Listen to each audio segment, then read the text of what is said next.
Kita pasti sering banget kan dengar narasi soal pertarungan epik antara uang tradisional, ya yang didukung pemerintah itu, dengan dunia kripto yang katanya baru dan super berani. Seolah-olah, nih, cuma salah satu yang bisa bertahan. Tapi coba deh kita pikirin lagi, gimana kalau masa depan uang itu sebetulnya bukan soal pertarungan, tapi soal simbiosis. Oke, sekarang kita langsung aja ke pertanyaan intinya. Kalau Bitcoin diadu sama dolar, siapa sih yang bakal keluar sebagai pemenang? Nah, dalam pembahasan kali ini, kita bakal lihat kalau jangan-jangan pertanyaan kita selama ini salah. Jadi, daripada kita ngeliat ini sebagai pertarungan sampai mati, yuk kita coba bedah gimana kedua sistem ini mungkin nggak akan saling menghancurkan. Justru, mereka bisa aja berevolusi bareng. Nah, ini dia inti gagasannya.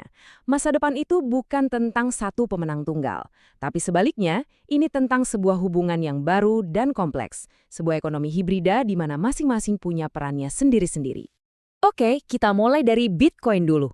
Coba bayangkan, Bitcoin itu bukan lagi aset spekulatif yang harganya naik turun gila-gilaan, tapi udah jadi sebuah teknologi yang matang. Apa sih perannya di ekonomi masa depan? Nah, perannya itu jadi lapisan dasar fondasi digital yang super kokoh.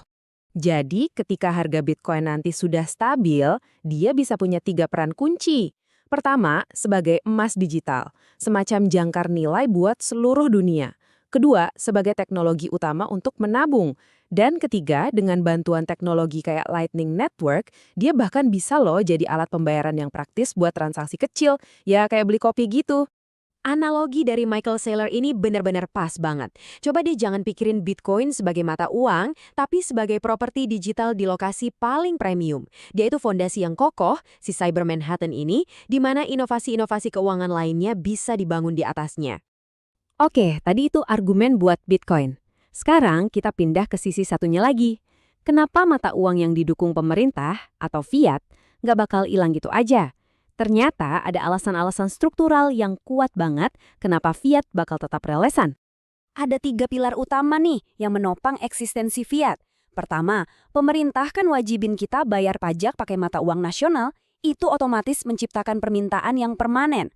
Kedua, bank sentral butuh banget mata uang ini untuk ngatur ekonomi. Dan yang ketiga, fiat sendiri juga lagi berevolusi jadi yang namanya mata uang digital bank sentral atau CBDC. Gampangnya, ya versi digital dari mata uang negara kita. Nah, disinilah kita lihat perbedaan paling mendasarnya. Pasokan Bitcoin itu kaku dan bisa diprediksi. Makanya dia ideal banget sebagai penyimpan nilai. Sebaliknya, pasokan fiat itu elastis. Jadi pemerintah punya fleksibilitas yang mereka butuhkan buat merespons krisis ekonomi. Keduanya punya fungsi yang benar-benar beda. Dan disinilah kedua ide tadi akhirnya bertemu. Ini bukan lagi soal pertarungan, tapi soal sintesis. Kita lagi bergerak menuju sebuah ekonomi baru di mana Bitcoin dan fiat nggak lagi bersaing, tapi berspesialisasi, punya tugasnya masing-masing. Konsep intinya sebetulnya simpel tapi kuat banget. Sebuah sistem moneter yang berlapis. Ini cara kita buat ngerti gimana aset-aset yang kelihatannya beda banget, ini bisa kerja bareng dalam satu ekosistem keuangan. Oke, kita bedah lebih dalam ya. Di sistem ini, Bitcoin itu perannya sebagai lapisan cadangan. Dia itu jangkarnya, tempat nyimpan nilai jangka panjang yang stabil. Nah, di atasnya ada lapisan transaksi. Lapisan ini didominasi sama CBDC dan stablecoin, kripto yang nilainya diikat ke aset kayak dolar. Lapisan inilah yang cepat dan efisien buat semua kegiatan ekonomi kita sehari-hari. Biar makin kebayang, kita coba pakai beberapa analogi keren yang bisa merangkum semua ide ini dengan sempurna.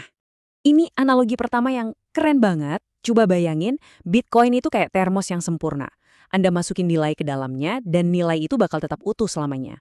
Sementara itu, fiat dalam bentuk CBDC-nya itu ibarat bahan bakarnya.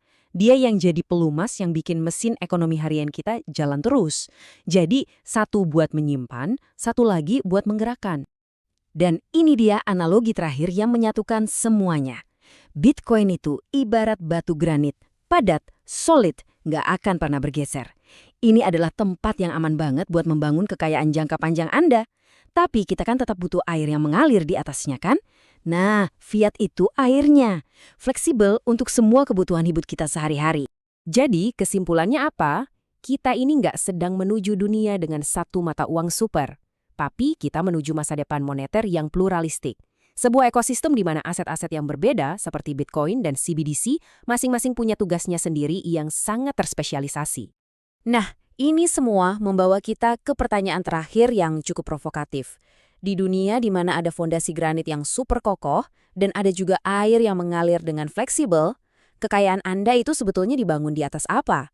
Sebuah pertanyaan yang menarik buat kita renungkan.